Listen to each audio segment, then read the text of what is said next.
warahmatullahi wabarakatuh. Salam sejahtera bagi kita semua.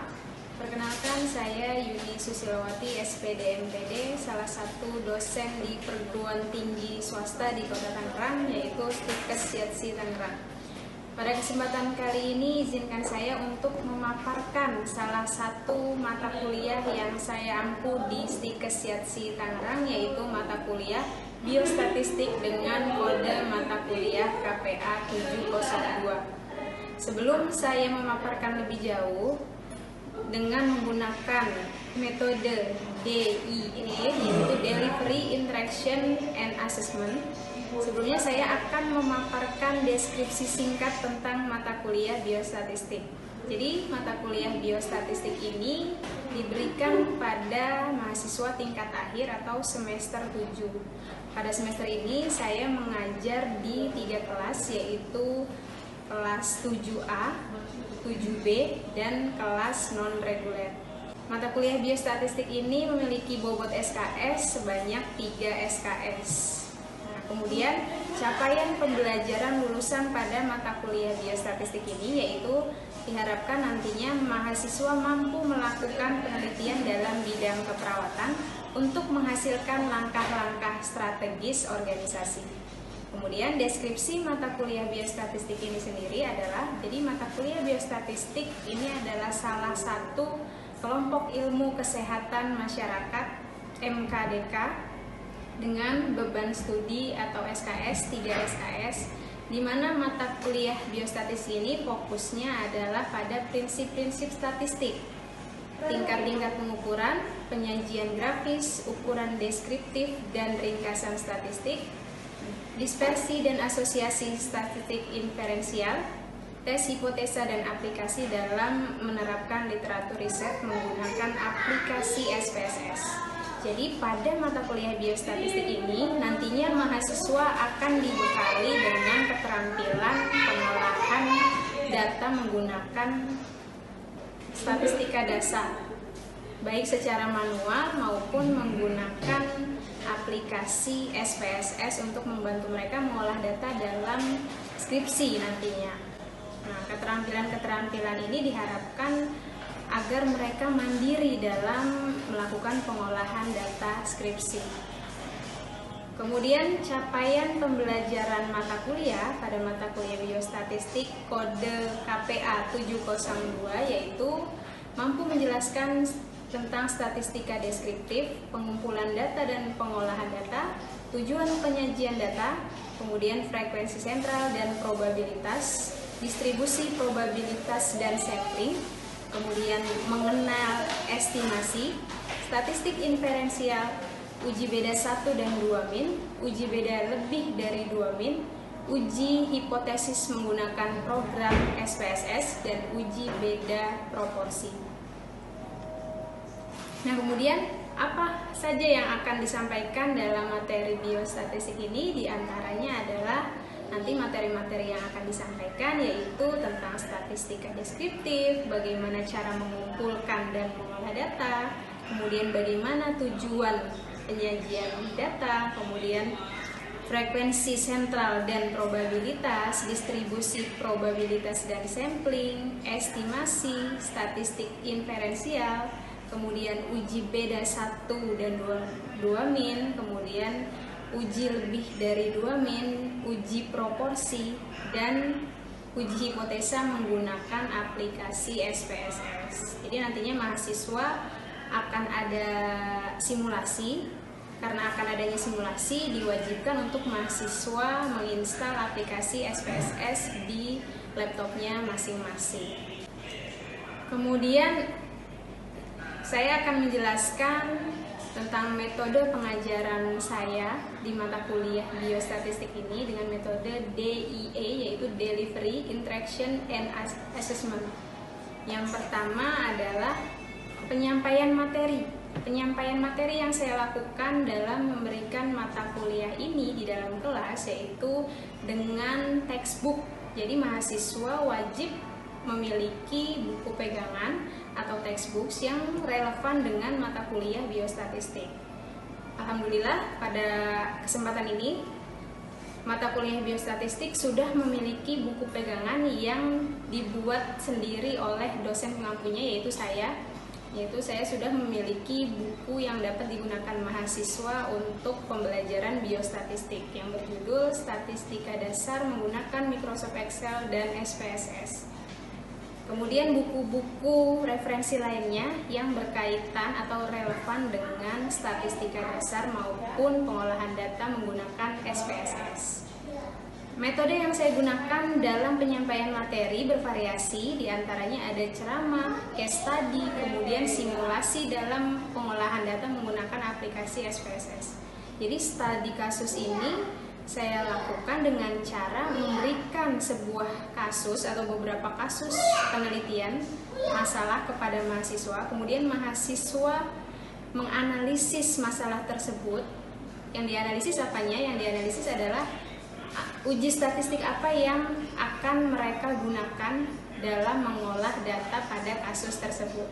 Kemudian kalau mereka sudah bisa menentukan uji statistik apa yang akan mereka gunakan, mereka melakukan simulasi menggunakan aplikasi SPSS. Lakukan analyze, kemudian outputnya, serta menginterpretasikan data sesuai hasil outputnya.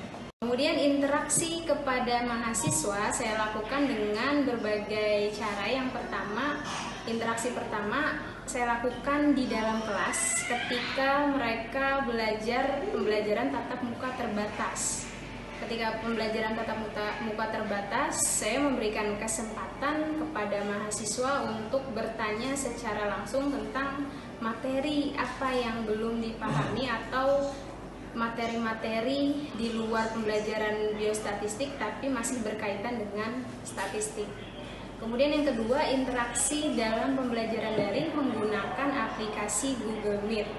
Yang ketiga, saya juga membuat grup WhatsApp yang bertujuan untuk diskusi, baik diskusi yang dilakukan saat mata kuliah berlangsung maupun di luar jam mata kuliah. Dan yang terakhir adalah Google Classroom untuk menyampaikan materi video dalam YouTube channel yang saya unggah dalam YouTube channel saya pribadi dan memberikan reward serta feedback kepada mahasiswa yang menyelesaikan tugas dengan baik. Kemudian asesmen atau penilaian yang saya lakukan ada beberapa bobot. Setiap awal semester pembelajaran saya melakukan kontrak pembelajaran dengan mahasiswa.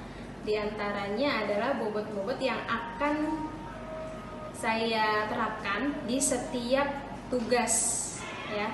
Jadi tujuan penyampaian bobot ini diharapkan mahasiswa nanti memiliki strategi dalam mencapai bobot tersebut. Yang pertama adalah kehadiran atau keaktifan, bobotnya 10%, kemudian tugas bobotnya 20%, UTS bobotnya 30% dan UAS bobotnya 40%. Demikian pemaparan metode pengajaran saya. Setelah ini akan saya tampilkan cuplikan video pembelajaran tatap muka terbatas yang saya lakukan di Stikes Yatsi Tangerang. Silahkan menyimak, semoga bermanfaat. Terima kasih. Assalamualaikum warahmatullahi wabarakatuh.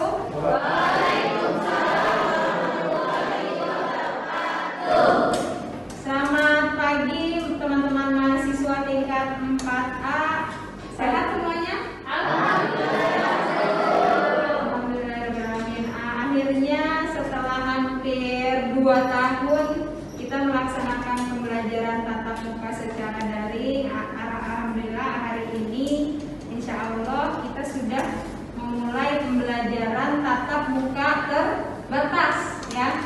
Dimana walaupun kita sudah PTM, tapi jangan sampai kita lengah, ya, dengan keadaan yang sudah mulai membaik ini. Kita harus tetap menjaga kesehatan, kita harus tetap menjaga jarak, ya, tetap masih memakai masker, ya, karena teman-teman mahasiswa di Stikes Yatsi ini merupakan contoh untuk siapa? Contoh untuk masyarakat. Karena apa? Kalian dianggap sebagai orang kesehatan, walaupun belum lulus, tapi pandangan masyarakat terhadap kalian itu sudah berbeda. Orang kesehatan, panutan. Kalau dari orang kesehatannya saja tidak memberikan perilaku contoh yang baik, maka bagaimana dengan masyarakatnya? Begitu. Nah, kita lihat dulu RPS-nya, rencana pembelajaran semester. Yang apa saja yang akan kita pelajari pada satu semester ini, ya, yaitu kita lihat dulu capaian pembelajaran mata kuliah. Di antaranya setelah nanti teman-teman mempelajari mata kuliah biostatistik, insya Allah nanti kita sudah bisa dan sudah tahu apa itu statistik deskriptif. Kemudian bagaimana cara mengumpulkan dan mengolah data. Teman-teman nanti akan tahu apa itu statistik inferensial, uji-uji statistik, kemudian cara perhitungan sampel, kemudian uji beda 1 dan 2 min, dan yang terakhir itu nanti kita akan belajar aplikasi pengolahan data yaitu SPSS, ya. Jadi di biostatistik ini akan diajarkan bagaimana cara penggunaan SPSS untuk memudahkan teman-teman mengolah data pada saat skripsi nanti. Antara harapan dan kenyataan. Apakah semua masalah bisa dijadikan penelitian? Semua masalah? Masalah kita nggak punya uang, itu bisa dijadikan penelitian? Tidak. Ada syarat-masalah yang bisa kita jadikan sebagai masalah dalam penelitian itu apa? Jika masalah tersebut bukan hanya kita yang merasakan, tapi orang lain juga merasakan. Ya, kalau pengalaman pribadi yang tidak ada kaitannya dengan orang lain, itu tidak bisa kita jadikan masalah. Kenapa? Karena solusinya bukan untuk orang lain, cuma untuk kita sendiri. Sedangkan penelitian itu tujuannya untuk memecahkan masalah. Untuk memecahkan diri sendiri, buat apa penelitian? Ya, yang masalah itu untuk yang kebanyakan orang merasakan. Misalnya masalah BPJS, kok saya susah ya pakai BPJS, kamu juga nggak? Gitu. Oh sama, kenapa banyak yang merasakan hal yang sama? Itu berarti ada yang tidak beres, ya, entah di birokrasinya atau apa, atau di pembayaran BPJS individunya itu yang tidak lancar, atau dari pihak manajemen rumah sakitnya. Gitu. Nah, lanjut. Nah, kegunaan statistik ini di bidang kesehatan yang pertama memberikan gambaran status kesehatan atau derajat kesehatan. Misalnya angka kematian bayi di Kabupaten Tangerang ada berapa? Nah, kalau tinggi itu berarti derajat kesehatan di Kabupaten Tangerang bisa disimpulkan rendah, masih rendah. Dari rendahnya derajat kesehatan tersebut dievaluasi. Kenapa? Oh, ibu hamilnya selama hamil ketika dikasih vitaminnya cuma disimpan di lemari. Alasannya apa? Mual, obatnya banyak gitu. Akhirnya apa? Ketika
kuantitatif itu memang mayoritas datanya angka.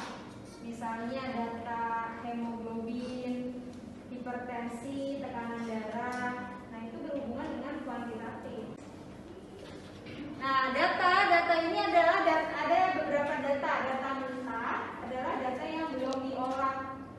Habis dikumpulkan hasil kuesioner itu belum diapa-apakan. Ya. Terus data primer adalah data yang kita ambil langsung ke objek penelitian. Ya. Misalnya kita ingin mengukur kadar hemoglobin ibu yang akan melahirkan, ya. Berapa hari sebelum melahirkan kita ukur berapa nih si ibu nih. Nah, itu kita langsung modal, berarti kita modal. Ya, sebagai peneliti kita ada modal untuk melakukan tes itu. Nah, terus kalau data sekunder kita tidak usah langsung ke objek atau subjek penelitiannya, tapi kita bisa ambil data yang sudah ada dari pihak ketiga, misalnya data rekam medis LM. Ya, itu kan kita tinggal ambil aja kan. Kita mau lihat HB, pasti ibu yang mau melahirkan tuh dianjurkan dokter berapa bulan itu sudah cek darah. Di antaranya ada HB-nya, jadi bisa kita catat. Kemudian data tersier itu data yang diperoleh tidak langsung dari pihak ketiga sama, tapi ini contohnya itu dari jurnal, data-data jurnal, dari buku, gitu, dari glosarium, gitu ya. Lebih bagus ya, lebih ini ya, lengkap. Misalnya ada yang lengkap, tergantung tingkat rumah sakit tingkat A, B atau C. Ya, next.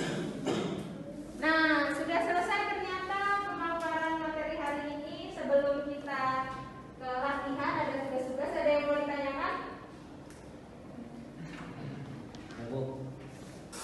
Siapa namanya? Berdiri, berdiri. Bu, ingin bertanya. Nama Andri, ini 18/159. Saya ingin bertanya, tingkat stres itu termasuk data ordinal atau data nominal ya Bu? Terima kasih. Apa tingkat? Tingkat stres. Tingkat stres itu termasuk data ordinal atau nominal? Apakah sedang mengalami stres? Ya Bu, stres Bu. Pandemi kredit Bu. Tingkat stres ya. Yang namanya tingkat, udah ada tingkat. Sebenarnya sudah ada clue. Jadi nanti ketika kita melakukan penelitian, misalnya hubungan tingkat stres selama pandemi dengan kualitas belajar. Kalau tingkat stresnya itu dibagi jadi berapa kelompok? Ada tingkat stres rendah, sedang, tinggi. Kalau tinggi mungkin sudah depresi. Karena dia bisa ke arah depresi. Nah, kapan kita bilang bahwa responden pertama itu tingkat stresnya rendah? Kapan kita bisa menyebutkan bahwa responden kedua itu tingkat stresnya tinggi? Dari kuesioner. Jadi ada skornya, rendah itu kalau skor kuesionernya berapa? Kita yang menentukan rentangnya. Karena tidak ada jiwa entrepreneur pasti tahu asiknya berbisnis. Betul ya. Nah, ada lagi yang mau bertanya? Aku ingin bertanya. Ya, siapa namanya? Berdiri dulu. Oh, betul.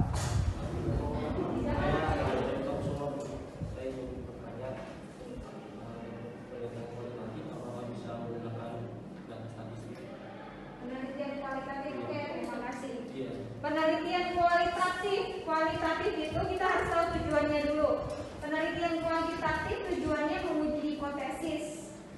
Penelitian kualitatif itu mengeksplor apa yang tidak ditemukan di kuanti, ya. Sehingga penelitian kualitatif itu lebih dalam hasilnya biasanya. Tapi bisa nggak pakai statistik ya? Bisa. Penelitian kualitatif bisa menggunakan statistik, tapi hanya untuk menggambarkan, bukan untuk mengambil kesimpulan, bukan untuk nanti hasil akhirnya untuk menjadi teori baru, tidak. Tetap untuk penelitian kualitatif nanti ada justifikasi dari ahli, gitu. Ya, ada lagi? Cukup? Sudah cukup ya. jadi itu adalah pengenalan statistika untuk mereview apakah yang disampaikan tadi yang kita diskusikan bersama sudah dipahami atau belum. Nanti dikerjakan yang ada di buku paket halaman 11 ya.